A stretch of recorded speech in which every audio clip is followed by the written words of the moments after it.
4వ అధ్యాయము. శ్రీ గణేశాయ నమః, శ్రీ సరస్వతీ నమః, శ్రీ గురుభ్యో నమః, శ్రీ కులదేవతాయ నమః, శ్రీ సీతారామచంద్రాభ్యో నమః, శ్రీ సమర్థ సద్గురు సాయినాథాయ నమః.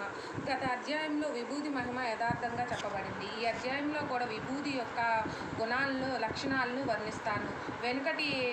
వెనుకటికి అదే కథ వృత్తాంతాన్ని, అదే విభూది వైభవాన్ని ఇప్పుడు శ్రోతలు తమ సుఖ సంతోషాల కొరకు ఏకాగ్ర మనసుతో వినండి. ఎముకల్లోని వ్రణంతో దుర్భరమైన రోగం ఏ ఉపాయాలతో తొలగిపోతే సాయిబాబా తమ చేతితో విభూదిని అద్దగా బాధ నిర్మూలనమైంది. ఇటువంటి విభూది కథ అనేకం.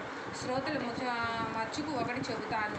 ఇది అనుభవపూర్వకమైనది కనుక వింటే అద్భుతంగా ఉంటుంది. నాసిక్ జిల్లాలో మాలేగం ఊరిలో డాక్టర్గా ఉన్న ఒక వ్యక్తి యొక్క సోదరుని కుమారునికి వచ్చిన వ్యాధి బాధ ఏ ఔషధాలతోనూ తగ్గలేదు. అతడు స్వయం వైద్యుడు, స్నేహితుడు వైద్యుడు. అనేక రకాల చికిత్సలు చేశారు. వారు శస్త్రచికిత్సలు చేయగల సమర్థులు.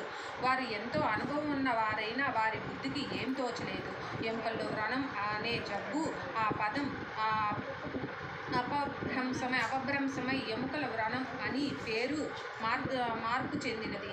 ఈ జబ్బు దుర్భరమైనది, మందులతో నయమయ్యేది కాదు. అయినా దేశ విదేశాల్లోని చికిత్సలన్నింటినీ ఏది వదలకుండా అనేక ప్రయత్నాలు చేశారు. శస్త్రచికిత్సలు కూడా చేశారు. కానీ దీనివల్ల గుణం కనిపించలేదు. చిన్న వయసులో ఉన్న అబ్బాయి బాధను సహించలేక విలవిలలాడుతుంటే ఆ